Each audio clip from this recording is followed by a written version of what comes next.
वो है मेटफॉर्मिन, जिसे कि आप ग्लूकोनोम, ग्लाइकोमेट, ग्लाइसिफेज इस नाम से जानते हैं। तो अब इसका जो कॉमन साइड इफेक्ट है वो है स्टमक के ऊपर। ये नोजिया करता है, कई बार वॉमिटिंग आ सकती है, गैस्ट्राइटिस होता है इससे, और लूज मोशंस लग सकते हैं। लेकिन ये साइड इफेक्ट जो है over a period of time धीरे धीरे करके सेटल हो जाते हैं। लेकिन अगर ये साइड इफेक्ट बहुत ज़्यादा हो रहे हैं, बहुत ज़्यादा लूज मोशंस हैं, डिहाइड्रेशन है, तो आपको अपने फिजिशियन को कांटेक्ट करना है और हो सकता है कि ये मेडिसिन आपकी विदहोल्ड करनी पड़े। दूसरा इंपॉर्टेंट साइड इफेक्ट होता है मेटफॉर्मिन का, ये B12 डेफिशिएंसी कर सकती है। विटामिन B12 एक इम्पॉर्टेंट विटामिन है जो कि नर्व्स के लिए, मेमोरी के लिए काफ़ी यूज़फुल होता है। तो लॉन्ग टर्म में मेटफॉर्मिन के साथ B12 की डेफिशिएंसी हो सकती है, और अगर ये डेफिशिएंसी हो रही है तो इसको आप B12 सप्लीमेंट लेके न्यूट्रलाइज कर सकते हैं। उसमें फिर मेटफॉर्मिन जो है स्टॉप करने की कोई रिक्वायरमेंट नहीं है। और बहुत ही रेयर साइड इफेक्ट होता है इसका एसिडोसिस होना। एक लैक्टिक एसिडोसिस करके मेडिकल टर्म है, तो ये बॉडी में लैक्टिक एसिडोसिस कर सकता है, but that is a very very extreme side effect of this metformin. दूसरा ग्रुप ऑफ मेडिकेशन है ग्लिमिप्राइड का या फिर ग्लिक्लेजाइड का।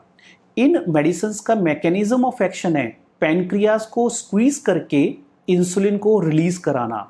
तो इनका क्या साइड इफेक्ट होगा? इनका मेन इंपॉर्टेंट साइड इफेक्ट होता है लो शुगर्स करना। और ये लो शुगर तभी होता है जब अगर ये आप ओवरडोज में ले रहे हो या फिर आपने खाने के बीच में लंबा गैप दे दिया हो। तो उस साइड इफेक्ट से बचने के लिए आपको हर 2-2.5 आवर्स में कुछ ना कुछ थोड़ा थोड़ा स्नैक्स या कुछ फ्रूट लेना होता है, जिससे कि आपको हाइपोग्लाइसीमिया का जो रिस्क है वो ना हो। Otherwise, they are very safe medications. Now, number third group of medication is the glitazone group of drug.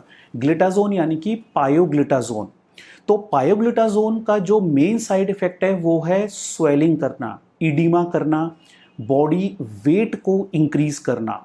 बीच में ये मेडिकेशन कुछ टाइम के लिए बैन भी हुई थी और आजकल हम इसका यूज़ कम कर रहे हैं, बट कुछ पेशेंट्स में इसका बहुत ही अच्छा रिस्पॉन्स आता है क्योंकि ये बहुत अच्छी इंसुलिन सेंसिटाइज़र है, यानी कि इंसुलिन के एक्शन को बहुत अच्छा करती है ये मेडिकेशन। और इसके जो बहुत ही रेयर साइड इफ़ेक्ट हो सकता है वो है कि बोन के फ्रैक्चर का रिस्क बढ़ सकता है। तो जिनको ऑस्टियोपोरोसिस है या बोन्स वीक हैं, तो ये प्रॉब्लम आप अपनी डॉक्टर को जरूर बताइए बिफोर टेकिंग दिस मेडिकेशन। अगला ग्रुप ऑफ मेडिकेशन है वोग्लीबॉस और अकारबोस। तो ये मेडिकेशंस क्या करती हैं? ये हमारे फूड के ग्लूकोज को स्लो रिलीज कराती हैं ब्लड में। तो अब इनके जो कॉमन साइड इफेक्ट हैं वो हैं, इससे ब्लोटिंग होती है क्योंकि ग्लूकोज एब्जॉर्ब नहीं हो रहा, इंटेस्टाइन के अंदर है, और गैस बनती है। तो और ये मेडिकेशन स्पेशली एक डिजीज होती है इंटेस्टाइन की, inflammatory bowel disease, ulcerative colitis या क्रॉन्स डिजीज। अगर वो आपको हिस्ट्री है तो ये हिस्ट्री आप अपने फिजिशियन को जरूर बताइए, क्योंकि इन कंडीशंस में वोग्लीबोस या फिर अकारबोस मेडिकेशंस हम अवॉइड करते हैं। अगला ग्रुप ऑफ मेडिकेशंस है ग्लिप्टिन ग्रुप्स का मेडिकेशन, जिनके बाद में ग्लिप्टिन वर्ड मेंशन होगा, जैसे कि विल्डाग्लिप्टिन, सीटाग्लिप्टिन, एलोग्लिप्टिन और लीनाग्लिप्टिन। तो इन मेडिकेशन का जो इंपॉर्टेंट साइड इफेक्ट है वो है स्किन की एलर्जी। और हमारे एक पेशेंट को स्किन एलर्जी हुई थी, और अगर ये वो वीडियो देख रहे हैं, वो पेशेंट अगर वो वीडियो देख रहे हैं तो वो कोरिलेट कर पाएंगे कि उनको काफ़ी सीवियर स्किन की एलर्जी हुई थी और उनकी मेडिकेशन स्किन एलर्जी के लिए अभी तक चल रही है for the last 2 to 3 years. तो इसीलिए अगर आपको पहले कोई स्किन एलर्जी की हिस्ट्री है तो आप अपने डॉक्टर को ज़रूर बताइए अगर ये मेडिसिन प्रिस्क्राइब होती है तो। अगला ग्रुप होता है, इस ग्रुप को हम कहते हैं SGLT इनिबिटर्स। SGLT इनिबिटर का फुल फॉर्म है सोडियम ग्लूकोज इनिबिटर्स। तो ये क्या करती है ड्रग? ये किडनी से सोडियम और ग्लूकोज के एब्जॉर्प्शन को रोकती हैं और ग्लूकोज यूरिन में जाता है, जैसे कि डापा, एम्पा, कैना, ग्लिफ्लोजिन। और ये जो कॉमन नेम्स हैं ये आप देखिए कि कहीं आप ये मेडिकेशंस तो नहीं ले रहे हैं। इन मेडिसिन से जैसे कि ग्लूकोज यूरिन में जाएगा तो वहाँ पर यूरिन इन्फेक्शन के चांसेस बढ़ जाएंगे, क्योंकि बैक्टीरिया ग्लूकोज में ग्रो करता है जहाँ भी ग्लूकोज हुआ, और फंगस भी ग्लूकोज में ग्रो करता है। तो यूरिनरी ट्रैक के फंगल इन्फेक्शन या बैक्टीरियल इन्फेक्शन इस ग्रुप ऑफ ड्रग से बढ़ सकते हैं।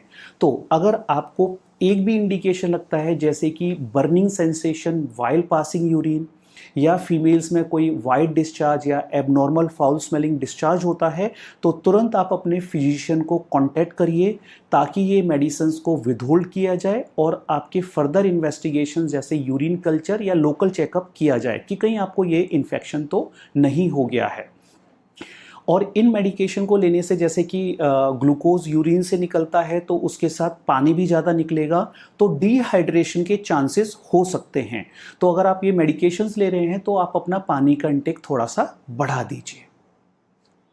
अगला ग्रुप ऑफ ड्रग है इंसुलिन का। तो इंसुलिन का पर्पस है कि ये इंसुलिन को बॉडी में डायरेक्टली प्रोवाइड कराते हैं, और इनका मेन साइड इफेक्ट रहेगा हाइपोग्लाइसीमिया। हाइपोग्लाइसीमिया तब होता है जब आपने खाने के बीच में लंबा गैप दे दिया है, तो then there is a risk. इसीलिए आप एवरी 2-2.5 आवर्स में कुछ ना कुछ लेते रहिए। और अगर आपको लो शुगर्स के एपिसोड फील होते हैं, उनको आप रिकॉग्नाइज करिए, जैसे कि घबराहट होना, पसीना आना और एकदम से भूख ज़्यादा लगना। ये एपिसोड अगर आपको बार बार हो रहे हैं तो अपने फिजिशियन को कांटेक्ट करा के इंसुलिन की डोज सेट करवाइए, क्योंकि लो शुगर्स ब्रेन को अटैक कर सकता है। अगला ग्रुप है मेडिकेशन का, जिसे हम कहते हैं GLP-1 एगोनिस्ट, जैसे कि लायराग्लुटाइड और सेमाग्लुटाइड।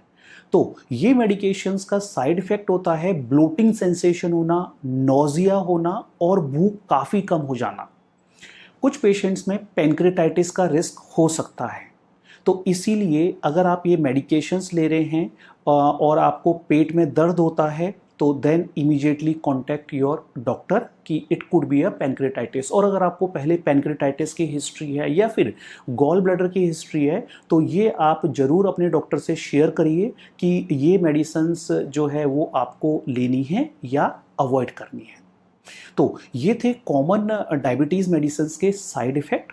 होपफुली इस वीडियो से आपको काफ़ी अच्छी इन्फॉर्मेशन मिली होगी, और अगर आपके कोई क्वेरीज हैं, कोई कमेंट्स हैं, तो आप हमें ज़रूर लिखिए। Thank you.